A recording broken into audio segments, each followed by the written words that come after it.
નમસ્કાર દર્શક મિત્રો, હું છું પરમાર અનિશા. તમે જોઈ રહ્યા છો લોક સામના ન્યૂઝ. તો જોઈએ આજના સમાચાર. સૂત્રાપાડાથી અમારા રિપોર્ટર રામસિંહ મોરી સાથે આપ નેતા પ્રવીણ રામ આવ્યા કોળી સમાજના સમર્થનમાં.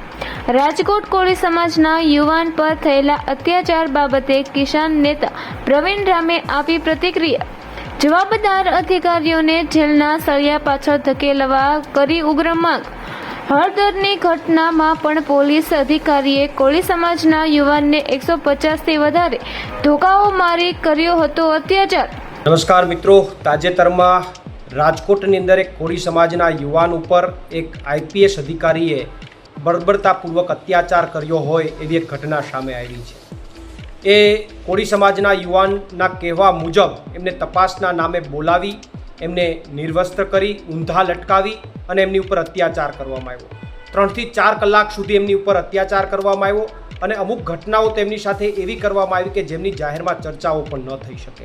ત્યારે આ ઘટનાની અંદર તાત્કાલિક ધોરણે તપાસ કરી અને આમની અંદર જો એ અધિકારી હકીકતમાં જવાબદાર હોય તો એમની ઉપર ફોજદારી ગુનો દાખલ કરી અને એને જેલના સળિયાની પાછળ ધકેલી દેવા જોઈએ. કારણ કે આ ભાજપના શાસનમાં અધિકારીઓ બેફામ બન્યા છે, પોતાની જાગીર સમજીને બેસી ગયા છે. અમુક અધિકારીઓ હળદરની અંદર પણ જે ખેડૂતોને અટક કરવામાં આવી હતી એમાં એક કોળી સમાજના યુવાન ઉપર લાકડાના પાઇપ વડે 150થી 200 લાકડાના જે પાઇપ છે એના દ્વારા એમને મારવામાં આવ્યો હતો. અને અહીંયા રાજકોટની અંદર પણ જ્યાં યુવાન કહે છે એ પ્રમાણે એમની ઉપર અત્યાચાર, કોળી સમાજના યુવાન ઉપર અત્યાચાર કરવામાં આવ્યો છે. ત્યારે આ કેસની અંદર તાત્કાલિક ધોરણે એ જવાબદાર અધિકારીને જેલના સળિયાની પાછળ ધકેલી અને કોળી સમાજને ન્યાય આપવામાં આવે એવી મારી ઉગ્ર માંગ છે.